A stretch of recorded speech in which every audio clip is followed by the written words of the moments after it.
I'm Maddie Chen, the woman who was thrown out of her home in the middle of a storm, carrying twins and without a single dollar to my name. But from those ashes, I brought down one of Houston's most powerful empires. I still remember the moment Brandon, my ex-husband, the man who had once handed me the coldest divorce papers of my life, stood there, eyes red, and admitted, "I'm sorry, Maddie, for everything, for choosing my family over ours, for being too weak to fight for you."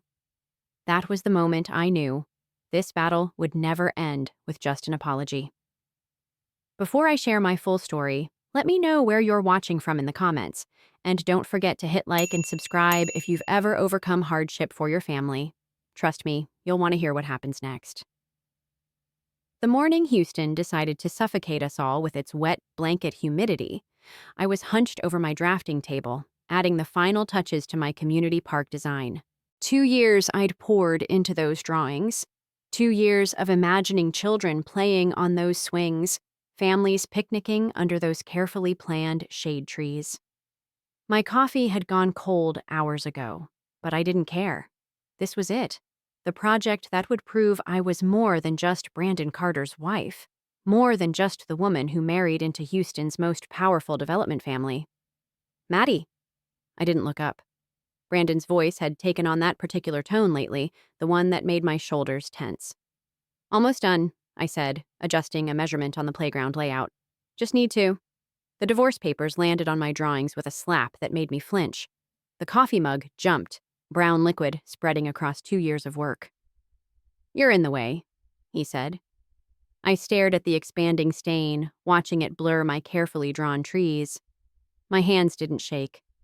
That would come later. "What?" "You heard me." He stood there in his $3,000 suit, looking at me like I was a problem to be solved. "This isn't working. Hasn't been for a while." Behind him, I saw her. Victoria Carter, my mother-in-law, leaning against the doorframe of what used to be my home office. She didn't bother hiding her satisfaction. 3 years, she said, examining her manicure. 3 years and not even a pregnancy scare. What kind of woman? "I'm pregnant." The words fell out before I could stop them. Brandon's jaw worked, but his eyes stayed cold. "With my baby, due in 6 months." The silence stretched until Victoria's laugh cracked it open. "How convenient. Tell me, dear, does this miraculous pregnancy have anything to do with those fertility clinic brochures I found?" The slap came from nowhere. Victoria's hand left a burning mark across my cheek, and I tasted copper where my teeth cut the inside of my mouth. "Whore," she hissed. "You think we're stupid? Brandon's been seeing someone for months. Someone who can actually give him children." "Mom." Brandon's voice held a warning, but not for her. For me. "Let's not make this ugly. Sign the papers, take the settlement, and go." "The settlement?" I pressed my hand to my stinging cheek. "Brandon, I designed half your projects. My name is on... Your name is on nothing." He straightened his tie, the one I'd given him for our anniversary. "You worked for Carter Development. Everything you created belongs to the company. Including the park? The one the city specifically requested. Especially the park. 20 minutes. That's how long they gave me to pack. 20 minutes to fit 3 years of marriage into a suitcase while rain started hammering the windows. Victoria supervised, making sure I didn't take anything that didn't belong to me. My laptop. Some clothes. The ultrasound photo I'd hidden in my jewelry box. The one showing 2 tiny heartbeats that Brandon would never know about. "The ring," Victoria said when I reached the door. I looked at the diamond solitaire, then at Brandon. He wouldn't meet my eyes. I pulled it off and set it on the hall table, next to the vase of roses he'd brought home last week. Gilt flowers, I realized now. The door shut behind me with the finality of a coffin lid. Rain soaked through my blouse before I reached my car. As I drove away from the heights, away from the life I'd built, I allowed myself one look in the rearview mirror.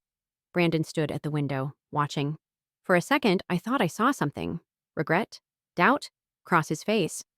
Then Victoria appeared beside him, and he drew the curtains closed. The radio crackled with storm warnings. "Hurricane season starting early," they said. Seek shelter, they said. I laughed until it turned into something else. Something raw and broken. My hands found my still flat stomach where two hearts beat in defiance of every doctor who'd told me it would never happen. In defiance of the family who'd thrown me away like trash. Just us now, I whispered to them. Just us. The windshield wipers couldn't keep up with the rain. Or maybe it wasn't just rain anymore. I couldn't tell. The apartment smelled like motor oil and mildew. Fourth floor walk-up near the ship channel where the industrial fumes mixed with the damp to create a special kind of Houston perfume. The landlord, a man with more tattoos than teeth, counted my cash twice before handing over the keys. No parties, he said. No drugs. Rent's due on the 1st. Just me, I said, and the words felt heavier than they should. The first night, I sat on the floor, I hadn't bought furniture yet, and made a list. Bank account, 3,047 skills. Architecture degree, 5 years experience. Problems, everything else. I started calling firms the next morning. Small ones, the kind that wouldn't care about the Carter name. The receptionist at Patel and Associates sounded hopeful until she put me on hold. When she came back, her voice had changed. I'm sorry, but the position has been filled. Same story at Rodriguez Design, at Studio Blue, at every firm in Houston, it seemed. Maddie Chen? I looked up from my 5th rejection of the day to see Reina Martinez, her press badge swinging as she jogged toward me. College roommate, journalism major, and the only person who'd warned me about marrying Brandon. It's Carter, I said automatically, then caught myself. Was Carter. Just Maddie now. Her eyes took in everything. My wet hair, the same blouse I'd worn yesterday, the way I stood like I was ready to run. Coffee? Over burned diner coffee, I told her everything. She listened without interrupting, her reporter's instincts keeping her face neutral until I got to the part about the pregnancy. Twins? Her eyebrows shot up. After what happened freshman year? The accident? I know. I wrapped my hands around the mug, needing its warmth. Doctor said it was impossible. Guess my body didn't get the memo.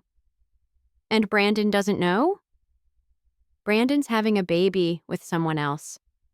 The words still tasted bitter. Someone worthy of the Carter legacy. Reina pulled out her phone, started typing. You know I cover city development, right? The Carter project, your park, there's something off about the land acquisition. Reina, no, I can't fight them. I just need a job. You need more than a job. She leaned forward. You need leverage. Let me dig a little. The bell above the diner door chimed, and an older black man entered, toolbox in hand. He caught sight of my laptop, covered in architecture stickers. You the architect been asking around? His voice carried the weight of cigarettes and hard years. Frank Johnson, I fix ACs in your building.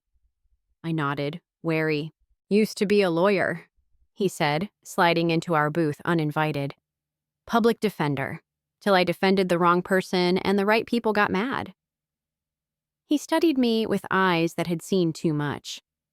You're going to need to know your rights, girl, especially with those two you're carrying. I must have looked shocked because he smiled. My wife was a midwife. I know the look. When you're ready, come find me. Apartment 2B. I'll teach you what they don't want you to know. That night, exhaustion hit like a sledgehammer. The pregnancy fatigue I'd been ignoring caught up all at once. I made it to the bathroom just in time, retching until my ribs ached. When I finally looked in the mirror, a stranger stared back. Hollow eyes, pale skin, trembling hands. We're okay, I told my reflection, told the babies I couldn't feel yet. We're going to be okay. But alone in that mildew-scented apartment, with sirens wailing in the distance and my former life crumbling in real time, I wasn't sure I believed it. My phone buzzed. An email from a potential client for freelance work. Logo design, $200. Not architecture, but rent was due in 3 weeks. I opened my laptop and got to work. Outside, Houston's chemical skyline blinked like false stars, and somewhere across the city, my husband was probably holding someone else planning a future with someone else's baby. I touched my stomach gently. We don't need them, I whispered. We'll build our own life. The twins, in their infinite wisdom, responded by making me throw up again. The test results sat on Dr. Hoffman's desk like a live grenade. 20 weeks pregnant, and everything I thought I knew about my body was wrong. Identical twins, she said, her voice gentle. Both boys. But Maddie, this is considered high risk. Your cervix is already shortening, and with your history. What do I need to do? My hands curved protectively over the bump that had appeared almost overnight. Bed rest by week 28, maybe sooner. You'll need support, someone to, I'll manage. The truth was uglier. Night shifts at Rosario's 24-hour restaurant were killing me slowly. My feet swelled until my shoes cut into flesh. My back screamed every time I carried a tray, but it was cash in hand, no questions asked, and just enough to cover rent and ramen. Days, I hunched over my laptop in the apartment, designing logos and business cards for anyone who'd pay. My architectural dreams gathered dust like everything else in that moldy apartment. You look like hell. Frank stood in my doorway, holding a casserole dish. His wife, Margaret, peered around him, her nurse's eye cataloging every symptom I was trying to hide. When's the last time you ate something that wasn't from a vending machine? Margaret pushed past me, heading straight for my kitchen. Frank, get her sitting, feet up. They became my unlikely guardians. Frank taught me law between his repair jobs, contract basics, tenant rights, how to document everything. Margaret brought food and prenatal vitamins she'd accidentally ordered too many of. Why? I asked one evening after Frank had spent 2 hours explaining Texas family law. Because somebody should have helped my daughter, he said quietly, before it was too late. Week 24 brought Raina back, waving a manila folder like a weapon. Got it, she said, spreading papers across my makeshift table. The land Carter Development bought for your park? Used to be low-income housing. There was a fire 5 years ago. 3 people died. I stared at the photos, charred remains of what had been someone's home. This is where they want to build the park? On the bones of the poor. Raina's journalism instincts were on fire. And look at this. The fire investigation was closed after 2 weeks. Electrical malfunction, they said. But the residents had been complaining about pressure to sell for months before. You think Carter Development? I think someone wanted that land badly enough to make problems go away. She gripped my hand. This is your leverage, Maddie. If you ever need it. I was pondering that when the pain hit. Sharp, twisting, wrong. Blood spotted my secondhand maternity jeans. Margaret drove like a woman possessed while I gripped the door handle and tried not to panic. Not yet, I whispered to the twins. Please, not yet. Bed rest. Complete bed rest. The doctor's orders might as well have been a death sentence. No more night shifts, no more freelance hustle. Just me, trapped in that apartment, watching bills pile up while my savings dwindled. We'll figure it out, Frank said. But even he looked worried. That's when the envelope appeared under my door. No name, no return address. Just a check for $5,000 and a note. For the babies, no strings. I should have questioned it, should have been suspicious. But when you're drowning, you don't examine the life preserver too closely. Raina had theories when I called her. Someone's watching, someone who knows what really happened with that fire. Or someone with a guilty conscience, I said, thinking of Brandon, despite myself.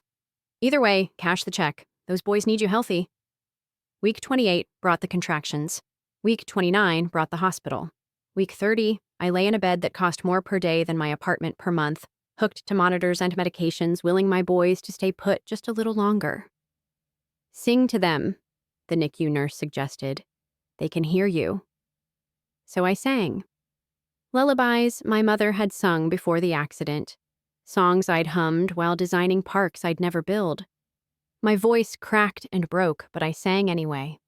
Between contractions, I filled out law school applications on my phone. Houston Community College's paralegal program, then Dreaming Bigger, University of Houston's evening law program. You're crazy, Margaret said, finding me studying for the LSAT between blood pressure checks. Maybe. I touched my enormous belly, felt Eli, or was it Noah, kick back. But these boys are going to know their mother didn't give up, that she fought back. The monitor beeped another warning. The nurse rushed in, checking readings. Not yet, I prayed. We're not ready yet. But ready or not, the storm was coming.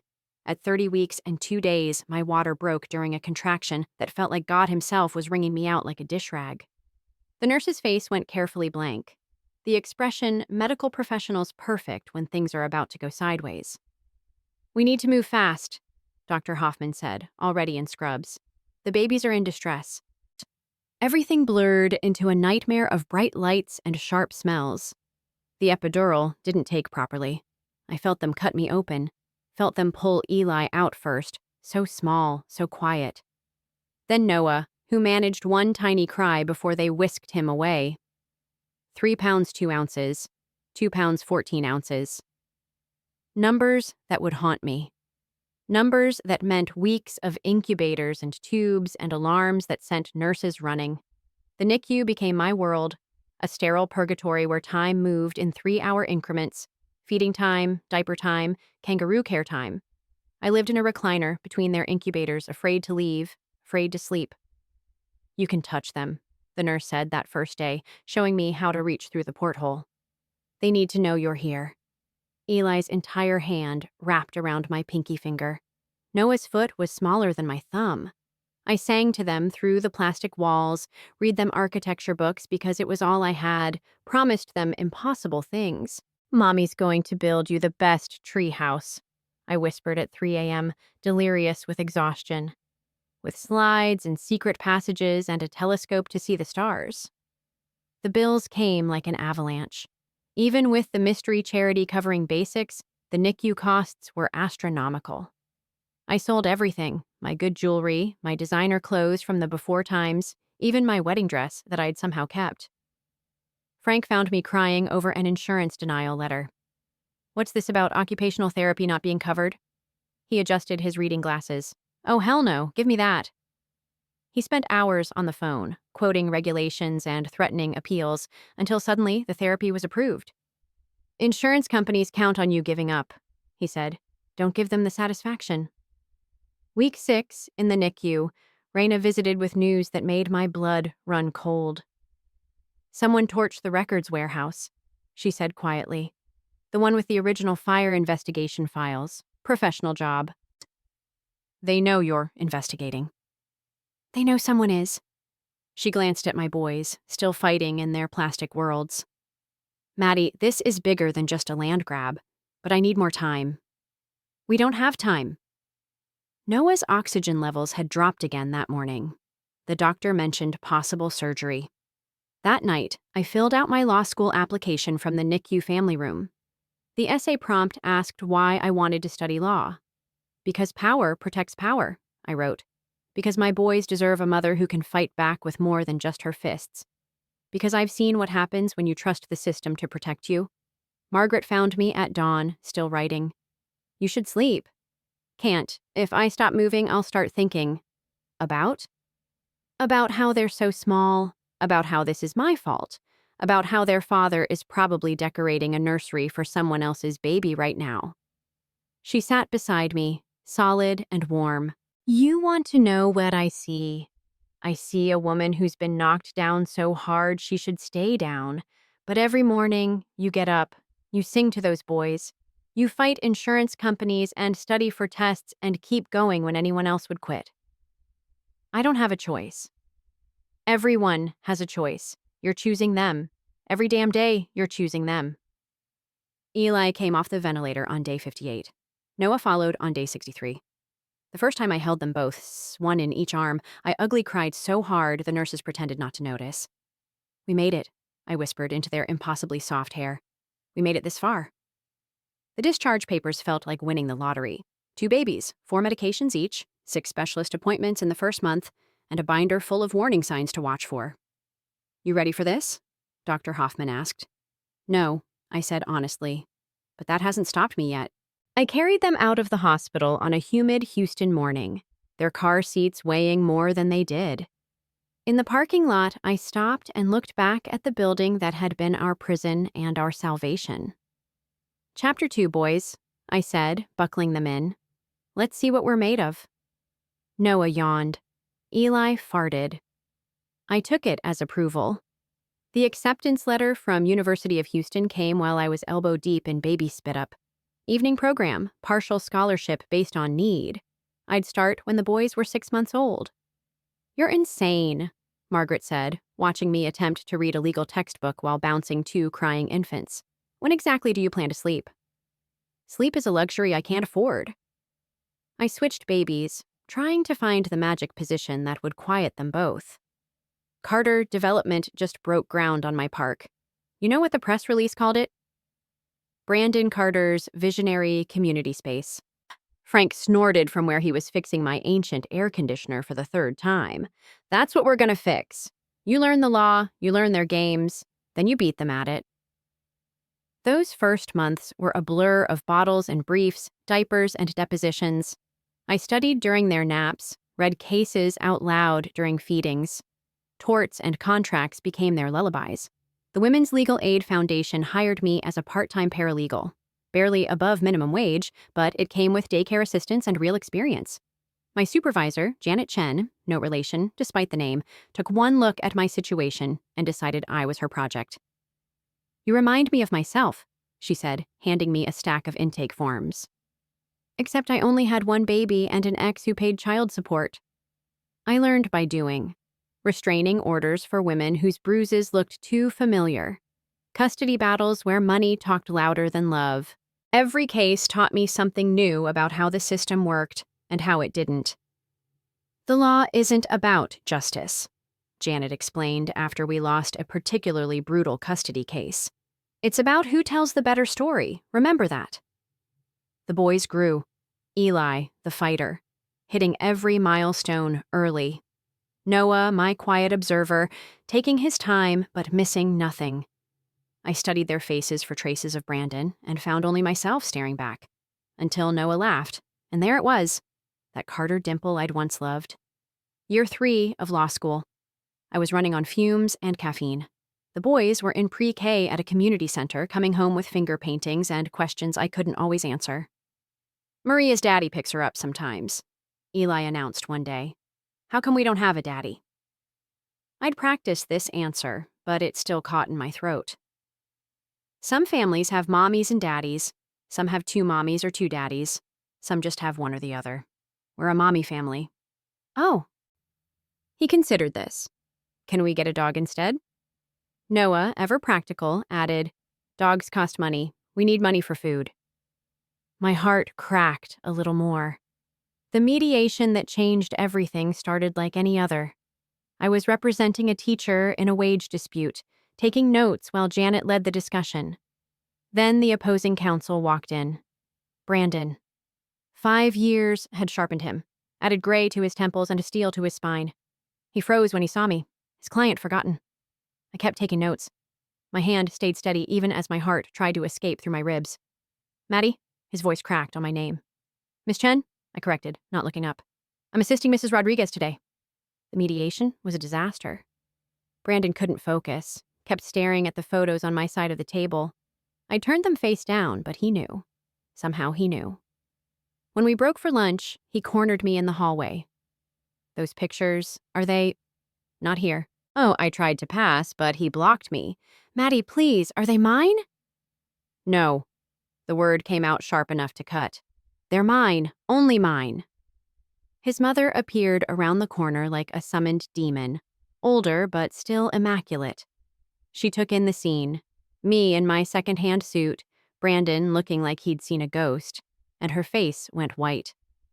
The boys in those photos, she said slowly. They look like their mother, I said firmly. If you'll excuse me, I have work to do. But Victoria had seen what Brandon had seen.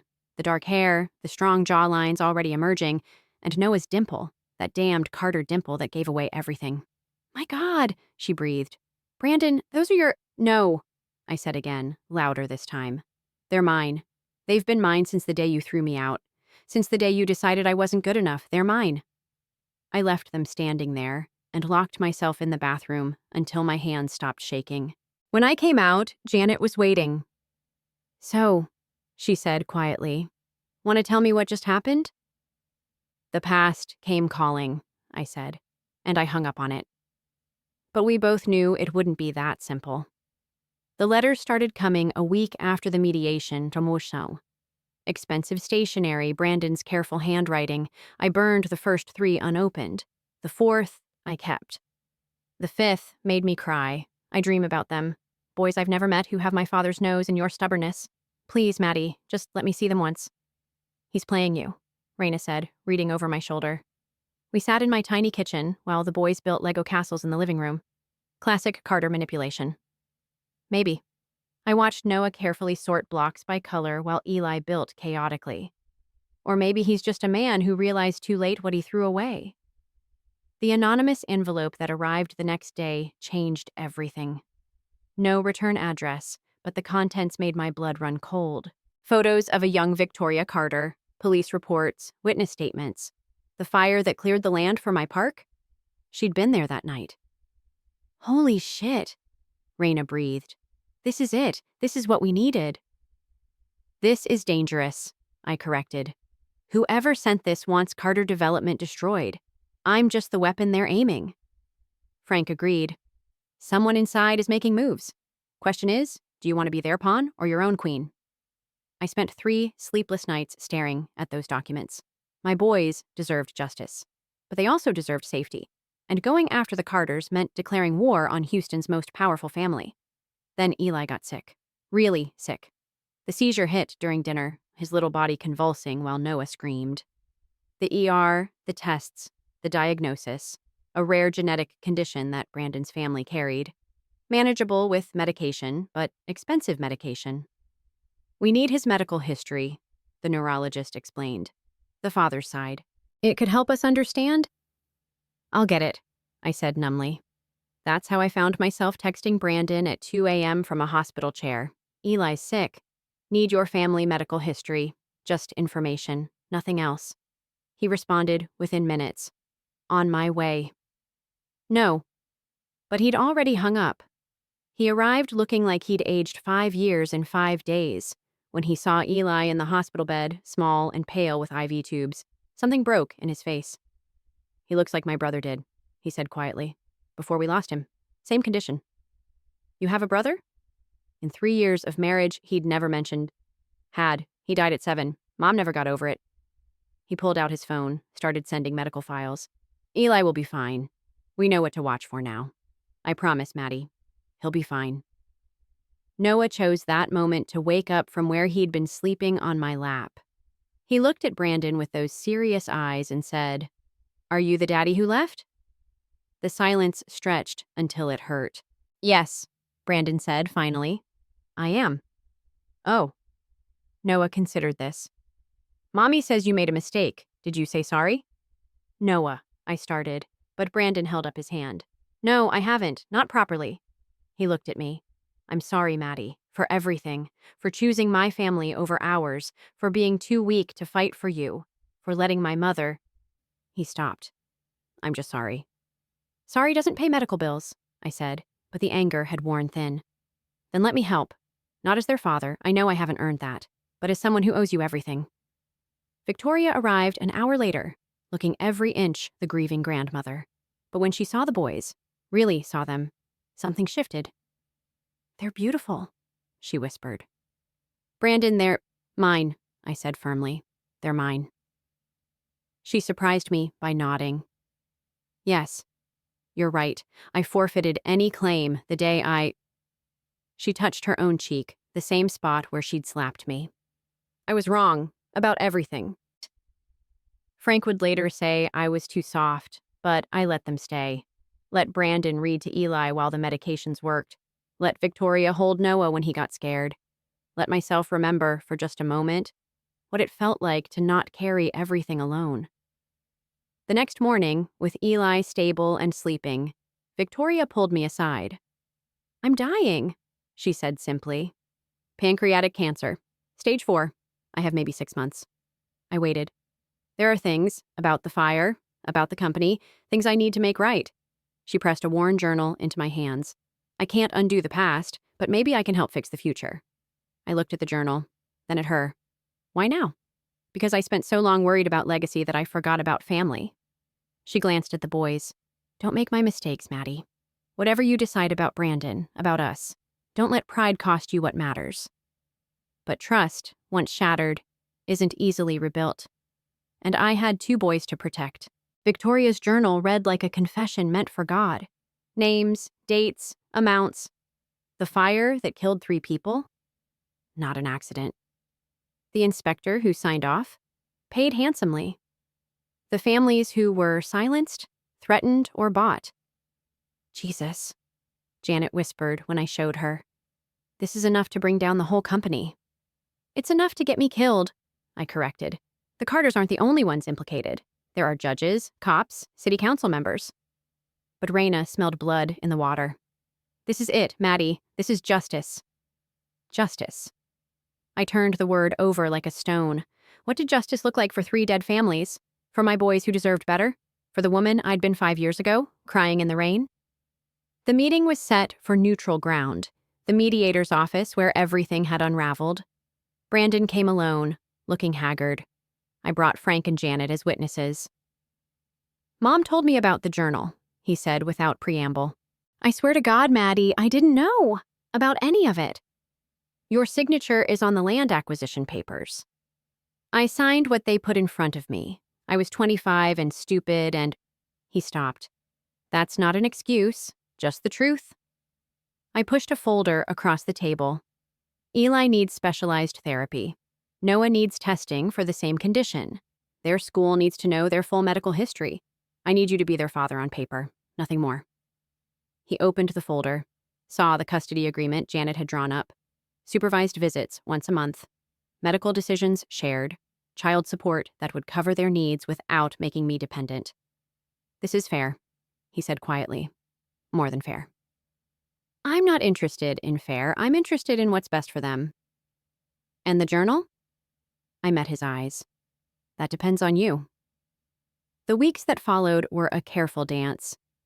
Brandon met with the boys at a family counseling center, awkward meetings full of Legos and silence. Eli warmed up first. He'd inherited his father's charm along with his medical condition. Noah held back, watching everything with those serious eyes. He's not mean, Noah told me after the 3rd visit. Just sad. Sometimes people are both, I said, braiding his hair for school. Sometimes they're neither. They're just people who made mistakes. Victoria's health declined rapidly. She spent her last weeks writing letters, making calls, trying to unravel decades of corruption. Some people listened. Most didn't. I want to see them, she said during what would be our last conversation. Not as their grandmother, just as someone who wants to apologize. I brought them to the hospice on a gray Tuesday. Victoria looked small in the hospital bed, her power stripped away with her health. Hello, brave boys, she whispered. Eli, never one for awkwardness, climbed right up beside her. Are you dying? Eli, I started, but Victoria laughed, actually laughed. Yes, sweetheart, I am. Shh. Does it hurt? Not anymore. She touched his face gently. Will you remember something for me? Both of you? They nodded solemnly. Your mother is the strongest person I've ever met. Stronger than your father, stronger than me.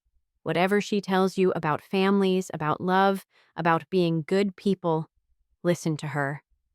Noah crept closer. Did you say sorry to Mommy? I tried, but some things can't be fixed with sorry. Mommy says that too, Eli offered. She says actions matter more than words. Your mother, Victoria said, tears sliding down her papery cheeks, is absolutely right. She died 2 days later. Brandon called me from the hospital, crying too hard to speak. I stayed on the line, listening to him breathe, remembering the boy I'd fallen in love with before the weight of his name crushed us both. The funeral was Houston society at its finest. Black dresses and whispered gossip and crocodile tears. I stood in the back with the boys, out of place in our Target formal wear. During the service, Noah tugged my sleeve. Mommy, why is everyone pretending to be sad? Because that's what people do sometimes, I whispered back. They perform feelings they think they should have. That's lying. Yes, baby, it is. After the burial, Brandon found us by the car. Thank you for coming, for bringing them.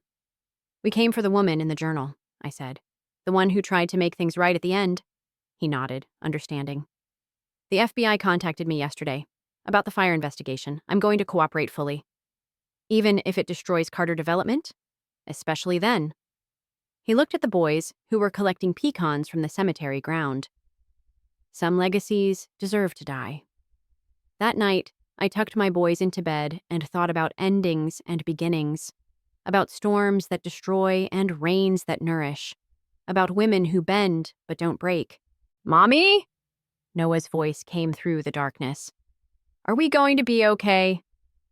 Yes, baby, I said, meaning it for the first time in 5 years. We're going to be more than okay. The news broke on a humid Tuesday morning.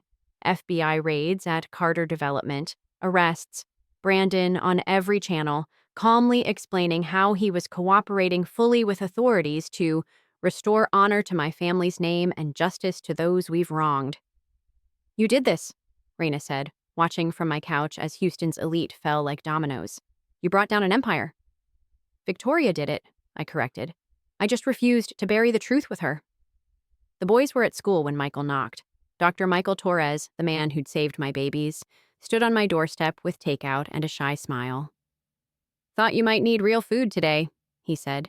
Big news and all. We'd been dancing around each other for 2 years, coffee between his shifts, playground meetups where he'd push the boys on swings while I studied for the bar. A friendship built on careful boundaries and unspoken possibilities. The boys talk about you constantly, I said, letting him in. Noah wants to be a doctor. Eli wants to marry you. Eli wants to marry everyone who gives him cookies. Michael unpacked containers of Vietnamese food, my comfort cuisine. How are you holding up? I don't know. I watched the news footage of my old life being dismantled. I thought I'd feel victorious.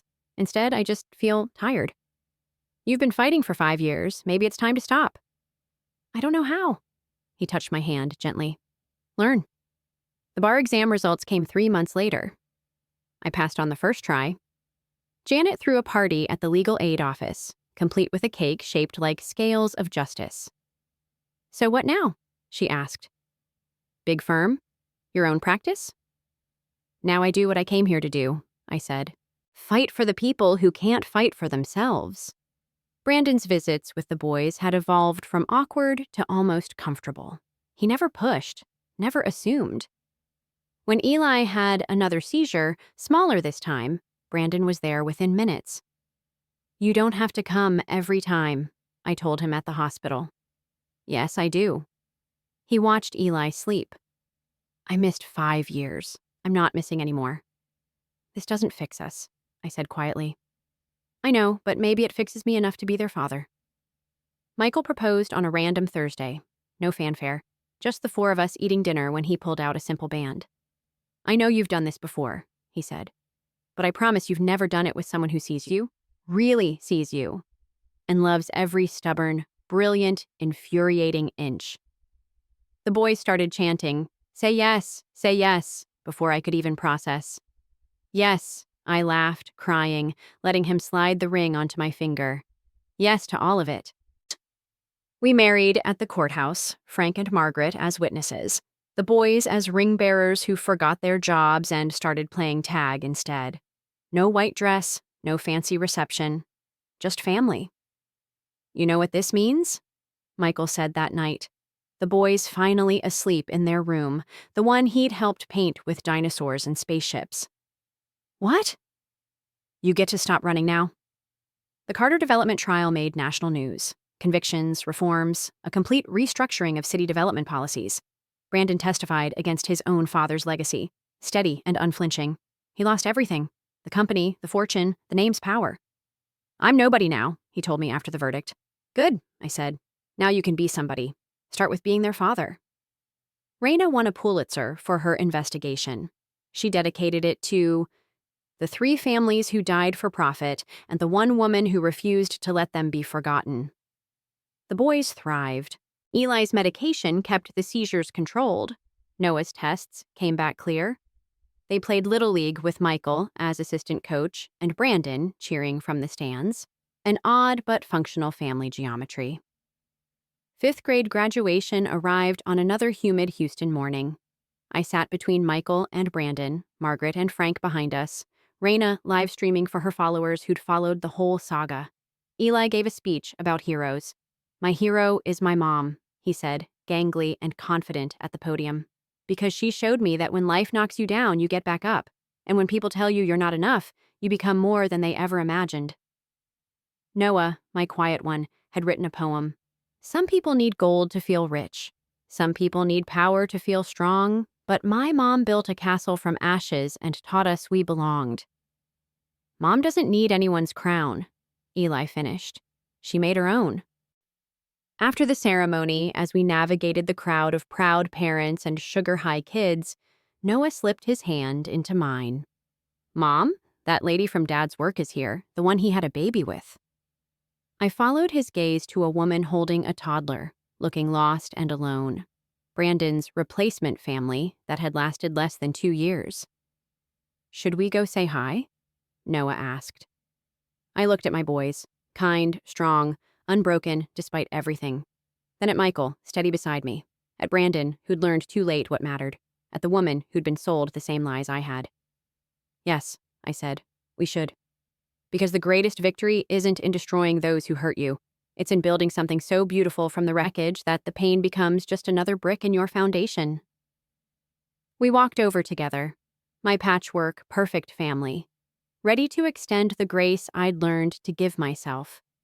The storm had passed, the sun was finally shining, and I was no longer looking back.